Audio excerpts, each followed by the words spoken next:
Yo, what's good, gang? Now that the Super Bowl has been chosen, picked, determined, scripted, and listed, we will now get into the top 10 most rigged Super Bowls ever. And while we're looking at this list, I will give you my reasons as to why I feel like these Super Bowls are rigged, at least if they don't align with what they're giving us. I'll give you my opinions. Other than that, man, you guys tell me what you feel about these Super Bowls. Is the league scripted? Is it rigged? And what Super Bowl on this list was the most rigged to you and made it the most obvious? That's what we're going to see.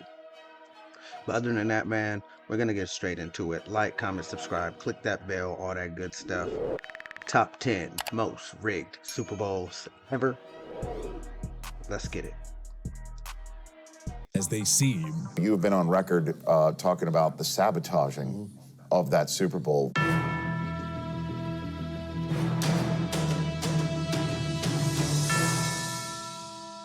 Not saying every big game is rigged, but here are 10 such Super Bowl games where things were fishy enough to have you wondering if the fix was indeed in. So look, we all assume that they're rigged to a certain extent. Some games are obvious and some games weren't. Again, we're going to see. Let's see who they start off with. Super Bowl 40.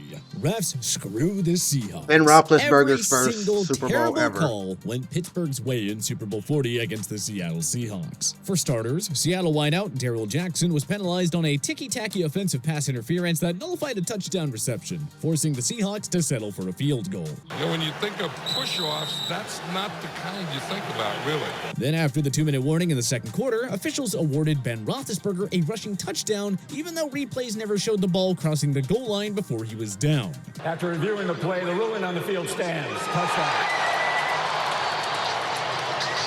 Trailing by 4 early in the fourth quarter, I remember that. Hasselbeck found Jeremy Stevens for a catch near the 1-yard line, but the refs penalized Sean Locklear for holding. Oh, they always say that, you can call holding on any play, but what we saw there, I did not see holding. A few plays later, Hasselbeck was picked off by Ike Taylor in the red zone. Despite committing a clean tackle to bring Taylor down, Hasselbeck was penalized for a block below the waist, even though the block was totally legal. We think it's a bad call. If you cut a blocker, that's a penalty. At that time, you made the tackle low, and that's legal. The Steelers would put the game away on a trick play with Antoine Randall tossing a touchdown to Hines Ward. It wasn't a good look in 2010 when Bill Levy, the head official of that game, admitted that he screwed the game up. We knew it was going to be tough going against the Pittsburgh Steelers. I didn't know we were going to have to play the guys in the striped shirts as well. And I'm going to be real. That Super Bowl was kind of a blur to me. I watched it, but I didn't watch it. That was more of the Ben Roethlisberger Super Bowl. I will say when it does come down to these big games, the dudes in the white stripes do make a difference, as we do see. But as of lately, they make a huge difference. They make a huge difference. But that's just one. That's mediocre. A lot of ticky-tacky stuff that can be overlooked and wane back. Nothing too drastic. But I'm sure it gets worse as we go on. There is one theory out there that the NFL wanted Jerome Bettis to retire a Super Bowl champion in his hometown of Detroit, the host city for Super Bowl 40. And that's where I believe Super it was Bowl rigged. 47. And that's where I believe that one was rigged for Jerome Bettis. When he was the one it was his last ride.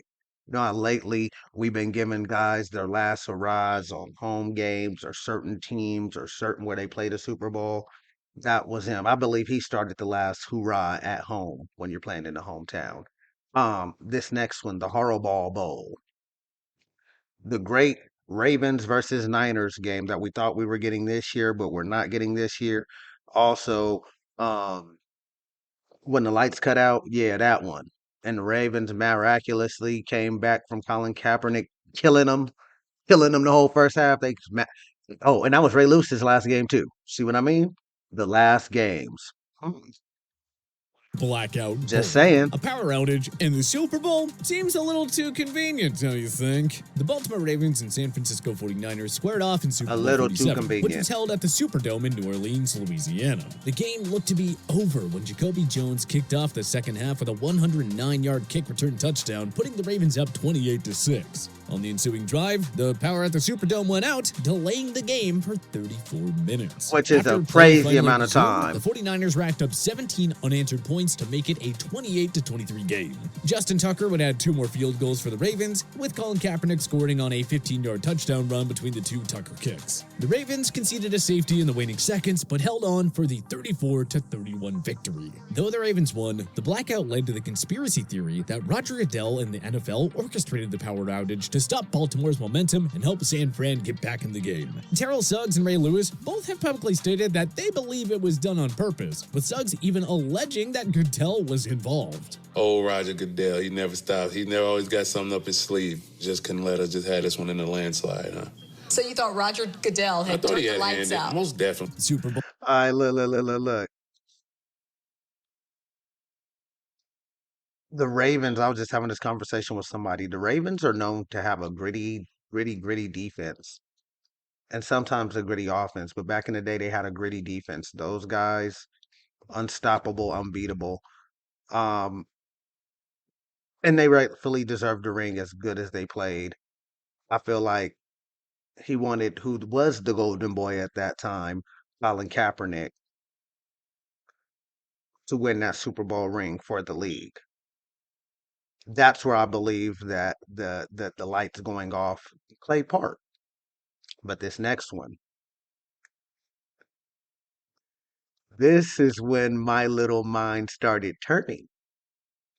The Raiders versus the Buccaneers. This is when I really believe that you're professionals. Who's that stupid? The coach went from this team to that team, and y'all keep the same playbook. Y'all don't change nothing. He knows it like the back of his hand. So it is written. So it is prophecy. So the Bucks won.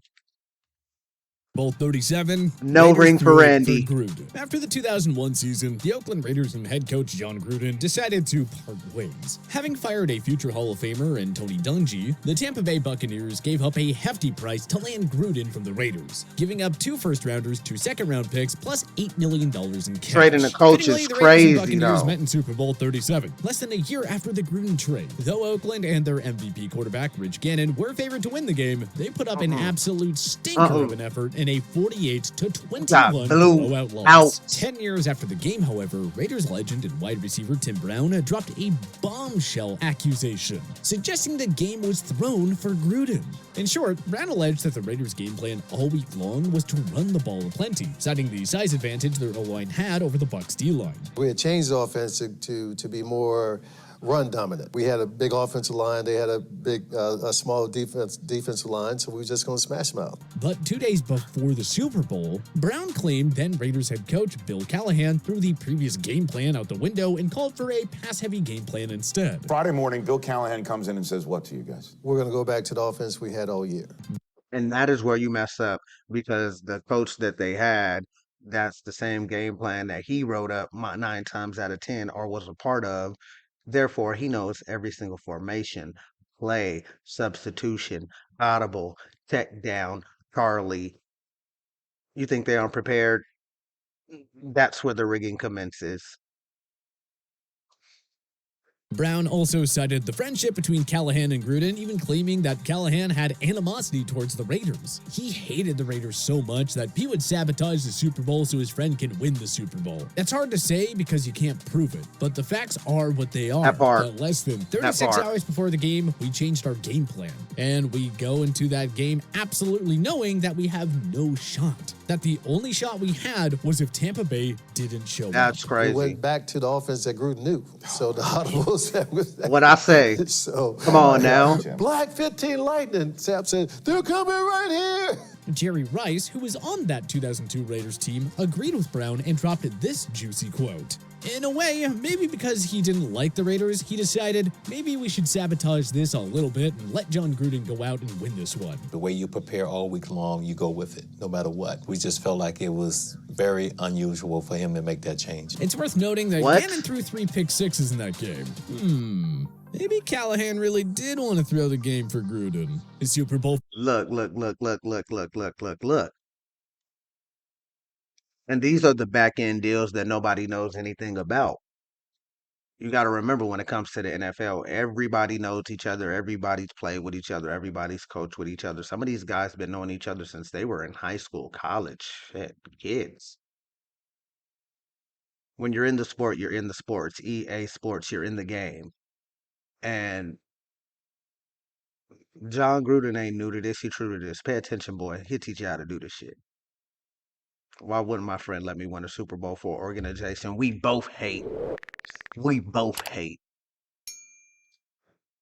But the Brady versus Mahomes. This is the one where Tom Brady ultimately was going to be the first player to win a Super Bowl at home in his home stadium. So it is written, so it was done. That is the rigging. And they spoke it into existence all year. This is more recent. 55, number 7 for Brady. Look, love or hate Tom Brady, it's hard to deny that the 7-time Super Bowl champion has been on the right side of some very questionable officiating calls more often than not. Oh, there is a flag. Defense number 95. Right there, he slaps. And right where? Right where? The many Brady haters will always argue that the NFL has long gone out of its way to protect him, whether he was with the New England Patriots or the Tampa Bay Buccaneers. Well, those conspiracy theories were further fueled during the Bucs' Super Bowl 55 contest against Patrick Mahomes, the defending champion Kansas City Chiefs. In that game, the Chiefs were penalized 11 times for 120 yards. In comparison, the Bucs were only penalized 4 times for 39 yards. 3 of those calls against Kansas City came late in the second quarter and led to 2 Tampa Bay touchdowns. Firstly, Mike Evans threw a 34-yard pass interference call on Bashaud Breeland, even though there was incidental contact. Former NFL referee Terry McAuley explained why it shouldn't have been a penalty, stating the following: "I looked at it again this morning, and there was indeed feet entanglement with both playing the ball. That caused the defender to go down, and that contact is incidental. This was not a foul." Moments later, Brady clearly overthrew Evans in the end zone. The ball was absolutely uncatchable. Yet, officials still penalized Tyrann Mathieu for pass interference. Also, Brady and Mathieu have been jawing at each other aplenty throughout the game. Yet at the end of the first half, only Mathieu was issued an unsportsmanlike conduct penalty for his trash talk. All those calls helped the Bucs cruise to a 31-9 blowout victory. 3 atrocious penalty calls, all in favor of the Bucs. That is a surefire way to make us question whether the fix was in. Super Bowl 30. Neil O'Donnell aids the Cowboys. Neil O'Donnell led the Pittsburgh. For all my Cowboys haters, I never got to see this. All our Super Bowls are on VHS. So I have nothing to say about this one. I'm gonna let it ride out. But shout out to them Cowboys. How about them Cowboys? Steelers to a Super Bowl 30 appearance, where they met a Dallas Cowboys team looking to lock down a 3rd Super Bowl championship in 4 years. Well, let's just say that O'Donnell played so poorly in that game that it fueled speculation that he wanted to lose this game on purpose. I mean, his performance was truly off the charts. Oh no, he looked trash. O'Donnell had only thrown 7 interceptions in the regular season. Conveniently, he threw 3 interceptions altogether in Super Bowl 30. But it's in the manner in which he threw those picks that really has people wondering. You see, most people are convinced O'Donnell truly tanked because his first 2 interceptions made it look like they're being thrown by someone who is desperately trying to lose the game for his team. So just look at these 2 interceptions. 0 Steelers were in the area. Is it possible for a professional to be that bad in the biggest game of his life? Or was O'Donnell simply guilty of throwing this Super Jerry threw him a 50 ball. 44. Okay. The Saints versus the Colts. Peyton Manning's first Super Bowl. Right. Am I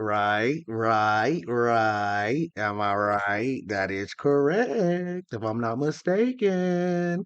Him and Drew Brees, 2 legendary Hall of Fame quarterbacks, are going at it in the big game. Now, who do you think they want to win? America's golden boy at that time, besides Tom Brady, it was Peyton Manning. Drew Brees was a golden boy, but that boy was more of a silver spoon. Manning was the golden boy. The NFL helped the Saints. The New Orleans Saints were a feel-good story when they won Super Bowl 44 in the 2009 season, less than 5 years after the... And that's where the rigging commences. After a tragic event and teams open up, they usually win a Super Bowl, an NBA championship, something along those sorts. This was after Katrina when they finally came back to the Superdome and they ended up going on a magical run and won the Super Bowl. I remember catastrophe of Hurricane Katrina. But there are some folks out there who strongly believe that that game was rigged in favor of the Saints. Now that we know all about the Bountygate scandal, some folks like to cite the many dirty hits that New Orleans got away with during their postseason run. Don't forget Kurt Warner was knocked out of the Saints-Cardinals divisional round tilt, and New Orleans got away with a plethora of vicious hits on Minnesota Vikings players in the NFC Championship game, including on Brett Favre. As for the suspicious events that took place during Super Bowl 44, Brett Favre almost died. Pick six to Tracy Porter in the waning minutes to seal the game. Some conspiracy theorists out there remain convinced that Super Bowl 44 was rigged. Super Bowl 54, 40. And I can believe that because Peyton Manning ain't throwing no pick like that, especially while he's up. He's checking down. They're running the ball. He's playing smart football. Look, look, look. This is coming from a football mind. Peyton Manning is not throwing a pick with a minute or two left in the game. He's not. The rigging will commence. The house always wins. The story commences. Saints win after coming back to the Superdome to give New Orleans something to feel good about. That was the storyline. Sometimes you gotta listen to the storyline. And then this storyline here, man. Again, the Niners still looking for those rings. Nope. Sorry. Sorry. Guess who gets their first ring?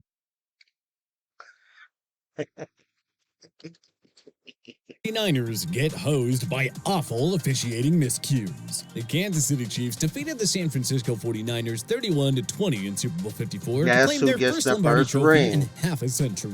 But when you look back at the awful officiating that largely favored Kansas City, it's not hard to begin questioning whether something fishy was going on. There was a cheap offensive pass interference call on George Kittle that nullified a 42-yard catch at the end of the first half, which could have set up a go-ahead field goal. And the 49ers ain't no slouches. A blatant offsides by the Chiefs on 3rd and 14 in the fourth quarter, where a San Fran first down could have helped put the game away. It's 4th down. It looked to me, Joe, like Kansas City got an early start. Halfway expected to maybe see a flag. And of course, there was this headshot on 49ers QB Jimmy Garoppolo from Ben Neiman that should have given San Fran a fresh set of downs. Instead, they had to punt, and Mahomes found Damian Williams for the game-winning touchdown pass minutes later.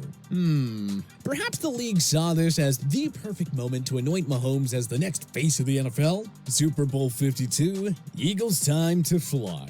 For all the talk about how Tom Brady and the Patriots benefited from so many bad calls over the years, Super Bowl 50.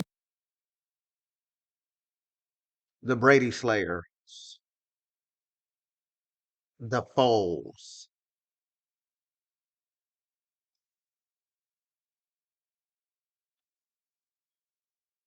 Nick Foles and them didn't deserve this one. We gonna be honest. Philly didn't deserve this one, but they gave it to him.